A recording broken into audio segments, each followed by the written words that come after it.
24 India live news.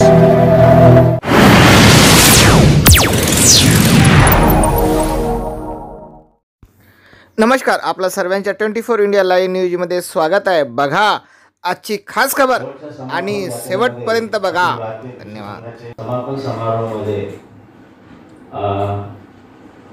Supreme कोर्टाचे न्यायाधीश doctor Bhushan Gavai यांच्या आई त्या ठिकाणी उपस्थित होत्या।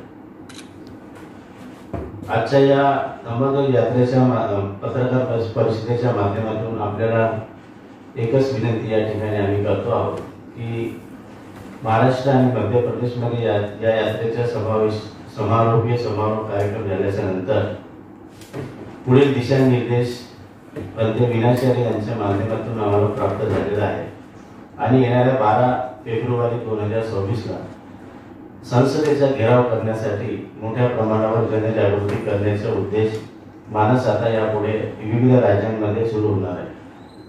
त्यामध्ये मध्य प्रदेश, छत्तीसगड, राजस्थान, गुजरात आणि साऊथ इंडिया या भागांमध्ये या यात्रा पुन्हा सुरू होणार आहे आणि पवित्र दीक्षाभूमीवर या ठिकाणी धम्मचक्र प्रवर्तन दिनाच्या पावन पर्वावर अनेक वर्षापासून त्या ठिकाणी राजकीय पक्षांना आणि विविध बौद्ध धर्मगुरूंना आमंत्रित करण्यात येत असते, परंतु यावेळेस आम्ही विनंती केली आहे बौद्ध समन्वय संघाच्या वतीनं आणि राकेश धारगाव यांच्या प्रमुख नेतृत्वात की यावर्षी आपण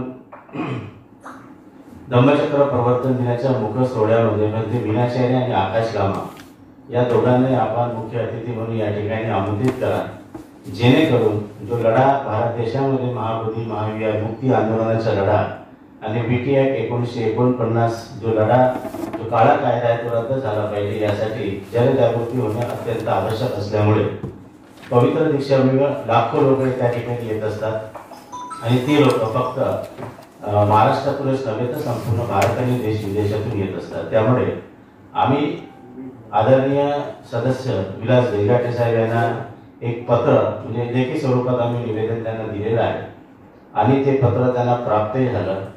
त्या पत्राचं त्यांनी दखल घेऊन समिती पुढे ठेवण्याचं आम्हाला आश्वासन त्या ठिकाणी दिलेलं आहे आणि या निमित्तानं एकच विनंती असेल की ज्यावेळेस तरी किमान आज या मुख्य सोहळ्यामध्ये भिक्षू संघालाच त्या ठिकाणी त्यांनी आमंत्रित केलं पाहिजे अशी आमची मागणी आहे। हाच उद्देश डोळ्यापुढे ठेवून आजची पत्रकार परिषद आम्ही या ठिकाणी आयोजित केलेली आहे। अधिकृत पत्र माझ्यापर्यंत अजून आलेलं नाही।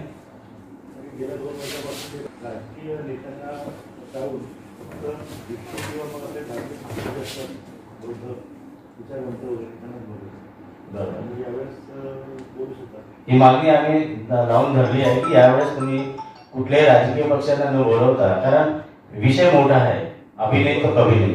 म्हणजे आता ही लढाई जर आपल्याला जिंकायची असेल तर जनजागृती करणं आवश्यक आहे आणि जे काही म्हणजे त्याला काय भारत देशाचे जे सरकार असेल किंवा बिहार राज्याचे सरकार जे आहे त्यांना झुकवण्यासाठी संसदेचा घेराव करणं आवश्यक आहे, त्यासाठी जनजागृती करणं आवश्यक आहे। त्यामुळेच आम्ही दीक्षाभूमी स्मारक समितीच्या सर्व सदस्यांना विनंती केली की यावेळेस किमान तरी आपण दीक्षाभूमीच्या मुख्य सोहळ्यामध्ये म्हणजे विनाचार्य आणि आकाश लामा हे दोघेही एकाच मुद्द्यावर लढत असल्यामुळे आम्ही त्यांना विनंती केली की आपण या दोघांनी आमंत्रित करा, एकटे करू नका तर आकाश लामाला सोबत घेऊन करा। 12 तारखेला दिल्लीला जाण्यासाठी महाराष्ट्रातून काय तयारी केली आहे? महाराष्ट्रामधून आम्ही आता हळूहळू म्हणजे ती आता भंते विनाचार्य जे आहे ते 29 तारखेला नागपूरात येणार आहे आणि आल्याच्या नंतर त्यांना त्यांच्यासोबत चर्चा करूनच समोरचे आपल्याला जे नियोजन आहे ते आम्हाला सांगता येईल। 29 तारीख त्या पद्धतीने आपण तुमच्या समारोप कार्यक्रमासाठी आकाश लामा आले नाही, कुठेतरी असं आहे की आकाश लामाजींना मी प्रत्येक ठिकाणचे आमंत्रण दिलेलं आहे। जसं की चंद्रपूरमध्ये मोठ्या प्रमाणावर त्या ठिकाणी सभा झाली, त्या ठिकाणचे आमंत्रण आम्ही आकाश लामाला लेखी स्वरूपात दिलेलं होतं, गडचिरोली जिल्ह्याचे दिलं होतं आणि मध्य प्रदेशचं पण आमंत्रण दिलं होतं। आता होऊ शकते त्यांच्याकडे व्यक्तिगत दुसरे काही कार्यक्रम असतील त्यामुळे ते येऊ शकले नसावे। ते तो संसदला येतो असे म्हटले होते तरी पण ते पोहोचले नाही। आता याबद्दल तेच माहिती सांगू शकणार। आपलं काम आहे निमंत्रण देणे येणं नाही येणं त्या फॉलोअप नाही घेतलं का पाहुण्याच्या- तुम्ही बा नेमकं का आगर नाही आले? ती माहिती माझ्याकडे नाही.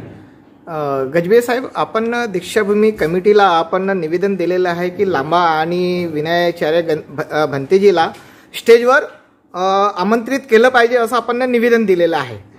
तर असंच 2 दिवसांनी चंद्रपूरला पण मोठा धम्मदीक्षेचा प्रोग्राम होते, तिथं पण आपण असं निवेदन दिलं आहे का?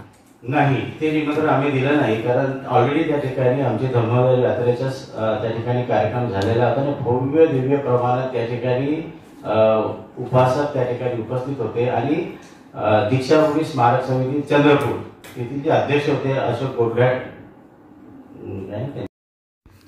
ही होती आजची खास खबर. बघत राहा 24 इंडिया लाईव्ह न्यूज. शेअर करा, सबस्क्राईब करा, लाईक करा, चॅनलला मदत करा, कॉमेंट्स करा. धन्यवाद.